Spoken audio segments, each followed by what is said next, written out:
All right, so yeah. Last night was the 3 hour special for AEW Dynamite and Collision. And to say that this is a very disappointing and very underwhelming go home show for AEW Wrestle Dream would be a complete understatement.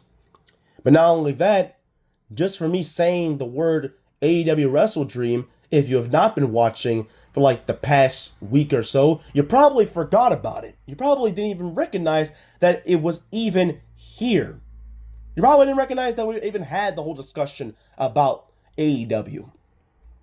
And it's generally crazy. It's actually insane that I'm speaking about this and making this video about it because I have my whole predictions for AEW Wrestle Dream.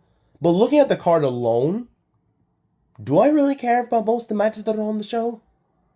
Not entirely. Like, this show feels entirely heatless. Like, this show has a lot of things that could be good, but a lot of things that could be bad because I'm not engaged with most of the things that they're doing. And when I'm making this video, I see a notification from WrestleMania, which, speaking of them, is probably crazy the fact that most people try and watch their videos nowadays. And they have the video tagged why WWE is getting so boring in 2025. And I know that I was at this point trying to get critical about them, but I felt like they did pretty good last week with the shows they delivered.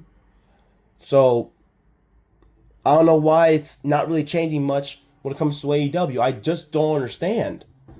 And to not to say that WWE hasn't been boring in 2025, because of course they have. There have been a lot of things they've done that haven't been great. And speaking positive about just 1 week of SmackDown is not going to change how it is overall, because SmackDown itself still needs to try and improve every single week so people can actually enjoy watching these shows. But AEW, this has been like a month to year problem. And it's still not fixable for me. I just don't know. Maybe it's because the fact that really the only really good segment on the show was Jon Moxley and Darby Allin's segment in the jail. Or maybe it's the fact that the world title match between Hangman Adam Page and Samoa Joe doesn't really feel that big, despite the fact that there are two great performers. And speaking of Samoa Joe, I heard the fact that he's going to retire really soon, which that absolutely sucks. We're losing an absolute legend, an absolute icon. But I don't know, man. Like, you had these trios matches, which, if y'all been on this channel, y'all know how much I just cannot stand those trios matches now, or just all-star tag matches in general. I'm just sick and tired of them, especially with the Don Callis family. We had two of them last night. Two of them! With 6 different people. Why should I care about them? And really, the only one that was in each one of those that I cared about was Kyle Fletcher. And speaking of the Don Callis family, I'll say this: happy birthday, Don Callis. And I will say that segment that you had with the rest of your family was actually entertaining, because what Okada did, turning off the TV when Takeshita couldn't be there. I thought that was funny. But again, besides that, and besides the other positive things to speak about it, next to Chris Statlander and Tony Storm, what they did, this show felt bland and weak. It felt like this didn't feel like a go-home show to a pay-per-view. A lot of the things just feel heatless, despite maybe like the Hurt Syndicate and the Demand thing. But I don't really care much for them facing off again at Wrestle Dream when they've already faced off twice. Like, the street fight at Title Tuesday, that should have been the last time they saw each other. But no, they're still going at it again. And yeah, I know it's a tornado tag match or trios match, whatever you want to call it. And it makes it a little bit more different, which, sure, you could say that.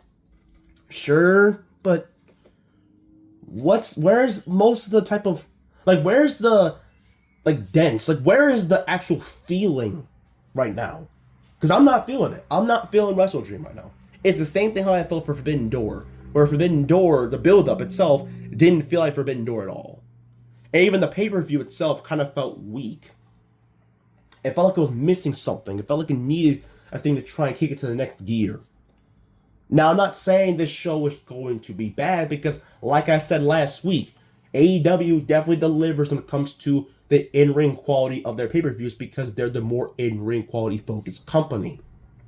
But the issue, though, is that you need to have a good blend and a good mix of in-ring quality storytelling and storytelling building up to a show. And when you have only one and not the other, most people who prefer the storytelling side won't care about everything else on the show. And that is the major issue that AEW has had when it comes to overall quality of their weekly televised shows. That's why the ratings are going down every single week, because most people are not tuned in to what they're seeing. And I feel like it's going to continue to get worse unless they try and fix it. Because seriously, 2 women's matches last night? That's all you did? Just 2? We don't have guys like Kenny Omega on the show for Wrestle Dream. Kota Ibushi's injured right now, and you still have Will Ospreay and Swerve Strickland on the shelf. You could have at least had more women's matches instead of just having it be Jamie Hayter versus Sky Blue and Harley Cameron versus Megan Bayne. Like, where are the rest of them? And why is Mercedes Moné just stuck doing just segments every single week? Like, she hasn't really done anything meaningful since her match against Toni Storm at All In. And you could say, yes, she had some good matches, but most of the time, she's just gloating about all her successes she's had, being the longest reigning TBS champion and the 10 titles she has. But most people who don't really care much about her winning those titles, like myself, generally just find her kind of boring and felt like she's just lost in the shuffle as one of the major champions of the company.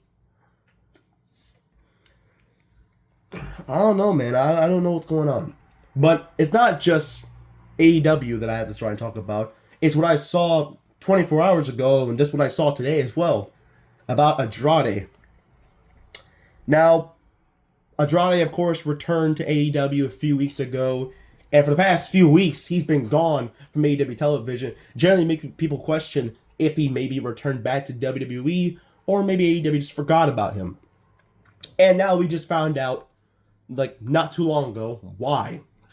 It is because he broke the 90-day contract no-compete clause that WWE always has whenever they are released from a company, or maybe, like, not re-signing their contract.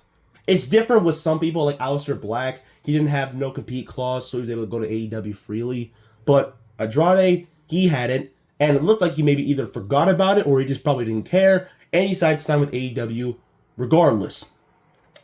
And it's come back to bite him in the ass, because I just saw reports earlier today that because he broke the no-compete clause, he may be out of action for competing in a wrestling ring for over a year. A year! That is crazy! And for the people that were laughing about him possibly never wrestling for the next 90 days because he broke the no-compete clause, are probably not laughing anymore, because now it's more serious. Because now he can compete for a whole goddamn year. He can compete till next October. And the thing is, I'm not even blaming WWE. I'm not blaming AEW. I'm blaming Andrade, because he should have known this was going to happen. He should have known that he should have just stuck and stayed home instead of just signing for the rival promotion and realizing that you should not be there. And that's the reason why he's not been on any of the Don Callis family segments, why he wasn't there tonight, why he wasn't there Title Tuesday, why he wasn't there on Collision last week. No, he wasn't there for any of them, because he shouldn't have been there in the first place. Like, my God, dude, it's crazy. It's absolutely insane what's going on in AEW. And again, I try my hardest to try and stay positive on this channel, and trying to speak positive things like I did with SmackDown, which is very hard to do nowadays. But with AEW, I just can't. I don't know what's going on. It just feels like all the enjoyment's being sapped away, because creatively, they have a chance to try and succeed, because despite them losing a bunch of big names, they still have a stacked enough roster to try and bring some good things on the show. But without stars like Kenny Omega and Mercedes Moné for your next pay-per-view, it mostly just feels empty. It feels like they're stuck. They put themselves in a corner, probably because of Kota Ibushi's injury, which absolutely sucks. And it also sucks so much that he could be out of action for 2 years, which at that point I would just pack it up, probably just never wrestle again. But dear Lord, it's crazy, man. It's crazy what's going on in the world of AEW. But that's all I gotta say, man.